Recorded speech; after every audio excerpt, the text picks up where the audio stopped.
And joining us now for an update on national security is Lester Munson, Senior Fellow at the National Security Institute and Principal at International BGR Group. Lester, welcome back. Always good to be with you.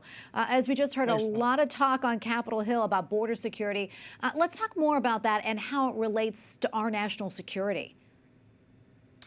Well, I think there's no doubt there's a link between the security of the border and U.S. national security. We've seen evidence, and it's not overwhelming evidence, but some evidence that people with malign intent for our country are using porous borders as a way to get in. I don't want to overstate that, but that is certainly an issue. And as a mature industrialized economy, the United States relies on imported labor in many instances. And we also need to have a secure border. So I think as a country, having a secured border, both for our national security and our economic purposes, is something that's absolutely a priority. Yeah, and I want to talk right now about our military. As you know, the Pentagon has mandated all service members to get the COVID-19 vaccine, but is now accepting exemptions, including on religious grounds. That said, many have received the shot. We know that, but there are still hundreds of thousands who have not. Your thoughts on that and how that could impact the military's combat readiness and ultimately the security of the country?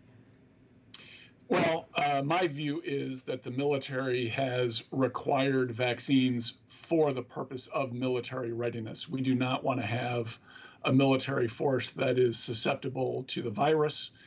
So I think folks in the military, if they're ordered to get the vaccine, they should be following those orders.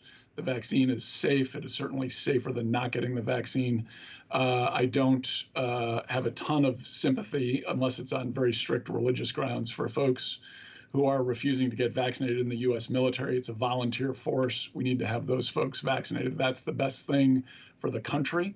Having said that, vaccine mandates can be counterproductive, and I think it behooves our national leadership in both parties to take down the temperature on this issue and perhaps back away from some of these stricter mandates and approach these issues on more of a persuasion basis, trying to persuade people that getting the vaccine is the best thing for them. I certainly think that's true. I'm not a medical expert, but the medical experts I have seen believe that in almost every case, getting vaccinated is the smart thing for Americans to do. So I think it's a difficult issue. We do not want to see a bunch of people leaving our military. At the same time, it is better for our military force if folks are vaccinated. Yeah, it's definitely a difficult issue there for sure.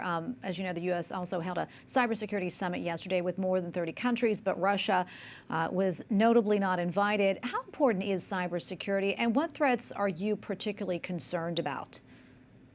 Cybersecurity is a huge issue. The United States is a big open country. We allow freedom for businesses, freedom of movement in this country. We do not have a top-down approach to the internet. So the way we do cyber defense is going to be different than other countries. China puts a big wall around its internet and doesn't let certain companies in. We're not going to do that. We're going to have an open system. So it behooves us to cooperate with other countries, yes, but we also need to send the message to malign actors in the world that if you attempt to defraud our people through cyber means, if you tend to undermine our national security or our economic security by using cyber methods, that you will pay a price for that. It is not enough just to have a big conference. We also need to have a policy of deterrence so that when bad actors attack the United States, they know there's going to be retribution.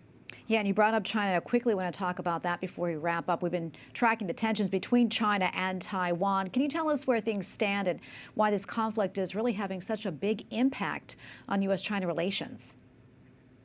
Well, of course, we've had this issue for decades. China has been turning up the heat on Taiwan recently. They've done this in the past. The most recent statements from President Xi Jinping of China are actually a little more moderated than they were a couple weeks ago.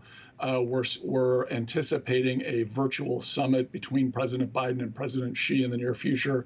I think it's a very good thing that both countries kind of take down the temperature over Taiwan. China is not really in a position to invade Taiwan right now. They might be in 4, 5, or 6 years to make a difference there. I'm not sure that's going to be the approach they want to take, but these threats, flying Chinese planes through Taiwanese airspace, which they've been doing recently, it's a very bad idea. It's not helpful. We do not want this to turn into a military conflagration. Yeah, we'll be keeping our eyes on that for sure. Lester, thank you so much for your time. Lester Munson, Senior Fellow at the National Security Institute and Principal at International at BGR Group. Thank you so much. Thank you.